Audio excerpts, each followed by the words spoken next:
こんにちは、コロです。マラソンでよく言われる距離は嘘をつかない。でも月間走行距離はあるのになぜかスピードが伸びない。それって本当に質のある練習になっているのか。今週トレッドミルから外で走り出し、自分自身が深く考えさせられています。そこで自分で書いたブログをもとに要点と考えを AI を使ってできるだけ分かりやすく整理しました。それでは本編をどうぞ。こんにちは。ランニングってとにかくたくさん走れば速くなるってそう信じちゃいますよね。ひたすら距離を伸ばすっていう練習してる方結構多いんじゃないでしょうか。いや、多いと思いますよ。僕も完全にそのタイプでした。とにかく長く長く走らなきゃって。でもある時から本当にピタッとタイムが伸びなくなるんですよね。ですよね。ランナーの間でこの言葉もう格言みたいになってますもんね。月間走行距離は嘘をつかない。これは本当にその通りで、走った距離っていうのは絶対に裏切らない力にはなるんですけど。それは実感としてめちゃくちゃあります。でもそれだけじゃないんだよなっていうのも正直な気持ちなんですよね。そう、まさにこれなんです。今回の元になった記事を書かれているコロさんも全く同じ疑問を感じたそうなんです。月間の走行距離はちゃんと目標を達成してるのに、あれなんでスピードが上がらないんだろうって。これ多くのランナーがぶつかる壁ですよね。そうなんですよ。で、その壁にぶつかったコロさんがたどり着いた答えがまさにこれなんです。本当の意味での質の高い練習っていうのは、単に速いスピードで走るとかものすごく長い距離を走るとかってことじゃない。その一回一回のランニングにちゃんとした目的、つまり今日はこのために走るんだっていう理由があるかどうか、これこそが質の正体なんじゃないかって気づいたそうなんです。へえ、目的ですか。なるほど。言われてみれば、ただよし今日も10キロ走るぞって思うだけで、その10キロを何のために走るかっていうところまではあんまり深く考えてなかったかもしれないです。じゃあその目的ってどうやって見つければいいのって思いますよね。そこでコロさんが提案しているのがこの4つのゴール設定術なんです。なんか難しそうに聞こえるかもしれないですけど、これは自分の頭の中を整理するための地図みたいなものですね。地図。いいですね、その例え。どこに向かってるか分かれば途中で迷いになることもないですもんね。その通り。じゃあその地図の中身一緒に見ていきましょうか。はい、これがその4つのゴールです。まず一番大きな最終目的としてレースのゴールを決める。で、そこから逆算して月間、そして週間で、最後に一番身近な毎日のゴールに落とし込んでいくっていう流れなんですね。なるほど。これなんか旅行の計画を立てるのに似てますね。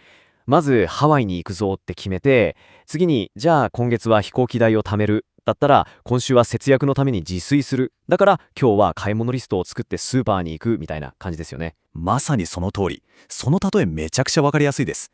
大きな目標を今日すぐに実行できる小さなステップに分解していくっていうのが一番のポイントなんです。ではまず一番大きなレースのゴールから具体的に見てみましょう。例えばフルマラソンを4時間以内で走りたいっていう目標を立てたとするじゃないですか。そうするとこの表を見れば、なるほど、じゃあ月間でだいたい150キロから200キロくらいは走っておくと良さそうだなっていう次のステップである月間ゴールが自然と見えてくるわけです。へえ、これ目安としてすごくわかりやすいですね。自分の目標タイムに合わせてどれくらいの練習量が必要なのかが一目でわかるってすごく親切です。さて、月間のゴールが決まったら、今度はそれを達成するための週間のゴールに落とし込んでいきます。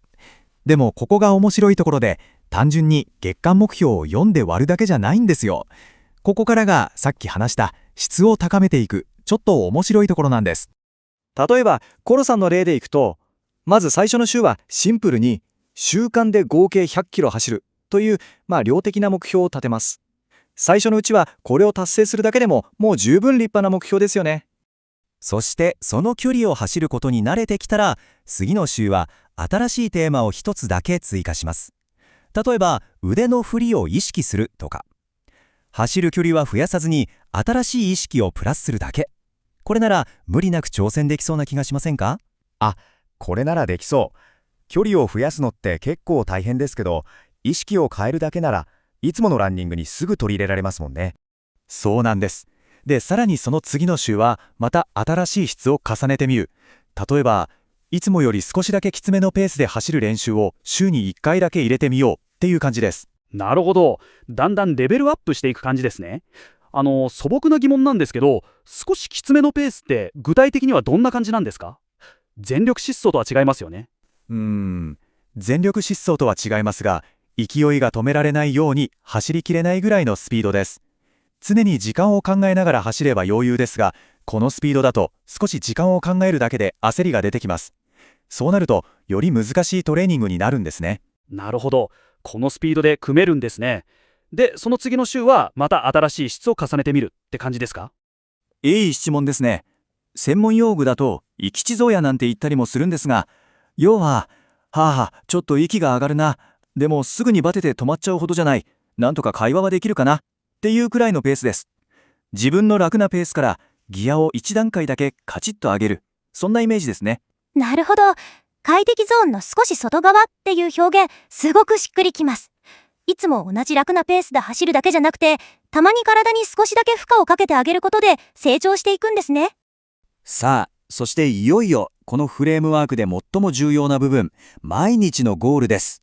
これまで話してきたレースとか月間、週間のゴールっていうのは、すべてこの日々の行動一つ一つにしっかりとした目的を持たせるための準備運動だったんです。ただ、今日は10キロ走る。これだけだとなんだか作業みたいになっちゃいますよね。でも、コーロさんのように、なぜを付け加えるだけで練習の意味が全く変わってくるんです。この例だと、長い間室内で走ってたから、外の感覚に足を鳴らすため、そして疲労を回復するためっていう明確な目的があるわけです。距離は同じ10キロでも、目的がはっきりしていると走り方とか意識も自然と変わってきそうですね。回復が目的なら多分ガツガツ走らずに体をいたわりながらゆっくり丁寧に走ろうって思いますもん。いやー、なるほどな。でも、毎日そんな立派な目標を考えるのってちょっと大変そうだなって正直思っちゃいました。わかります、その気持ち。でも大丈夫。コロさんもそこが一番のポイントだと言っています。目標は立派じゃなくていいんです。むしろ思いっきり低い方がいい。まさにこの言葉の通りです。これくらいならどんなに疲れてても余裕でできるなって心から思えるレベルから始める。そうしないとよくあるじゃないですか。新年の抱負を掲げて三日坊主で終わっちゃうパターン。耳が痛いですね。毎日腹筋100回とか決めちゃって続いた試しがないです、本当に。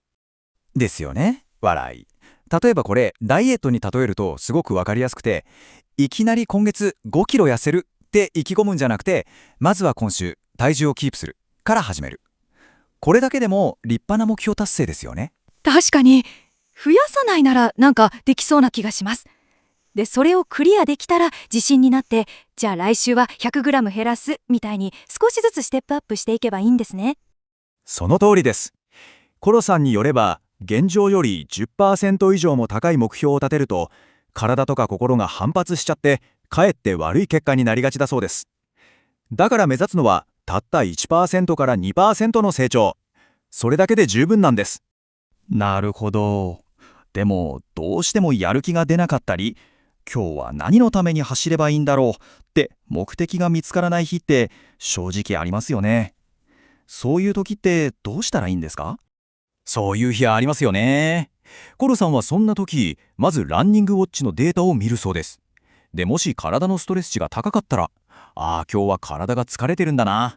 じゃあ回復のためにゆっくり走ろうって目的が決まるわけです。データが目的を教えてくれるんですね。面白い。それでもわからなければ、誰かに相談したり、コロさんはなんと、チャット GPT みたいな AI に、今日の練習メニューを考えてって相談することもあるそうですよ。AI に？それは新しいですね。でも自分一人で悩むより客観的なアドバイスがもらえそうでいいかもしれないですね。自分では思いつかないような練習メニューが出てきたりして。さて、ここまで質の高い練習の作り方を見てきました。最後に今回の話で最も重要なポイントをギュッとまとめて、皆さんの新しいご愛心にしてもらいたいなと思います。結局のところ、質の高い練習って何か特別なことじゃないんですよね。今日の練習、その理由は何ですかって聞かれた時に、自分の言葉ですっと答えられること。たったこれだけなんです。4つのゴールを使って大きな目標から逆算して今日の走る理由を見つける。そして目標はうんと低く設定して必ず達成する。すごくシンプルだけど、これなら続けられそうな気がします。